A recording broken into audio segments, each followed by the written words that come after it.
makes delicious music festival food. And, you know, it's something that's accessible, something that people can identify with, something that's not too heavy, it's not too messy. We always say if there's a way that you can put like a stick on it or put it in a cone, then you win. So, you know, everybody wants to walk around with a giant slice of watermelon or something on a stick. So, you know, that's also part of our responsibility, is to kind of see what all the other restaurants at Chowtown are going to be serving. And of course, we're not like this dictatorship that says this isn't good or we don't want that.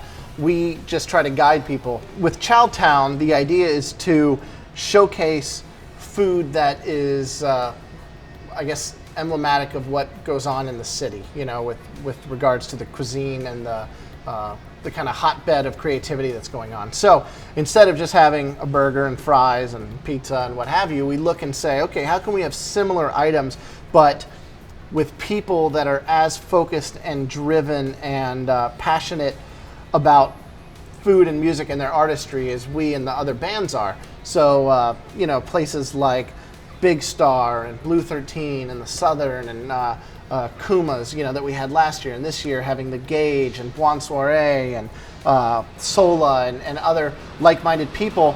It's fun to be able to have like a new headlining culinary stage, you know, and that's really what we see Chowtown as. Again, it's a way to make food accessible to people, show 90,000 people a day what Chicago represents and stands for food-wise, and have a great time. You can just look at it like with Taste of Chicago, you know, which is what Chowtown is often compared to now. It's something that's put on by the city, a ton of restaurants, but you look at what they're serving, and it's kind of lowest common denominator, you know, one slice of pizza with pepperoni on it, you know, one bag of cherries, one whatever. And again, we know that the clientele that's coming to Lolla are worldly. They're, you know, people that are multi-generational, into food, into the ambiance, into the fact that it's Chicago and it's on the lakefront in the city. I mean, it's an incredible venue and location. So, you know, I think trying to have food that is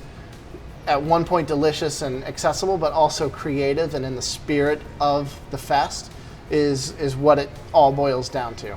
C3 Presents are very much into giving back to the city through the philanthropy side, through showcasing bands and letting them play in the city and showcasing all the restaurants from Chicago at Chowtown, things like that. So it's just a natural progression of, again, highlighting what the Windy City has to offer.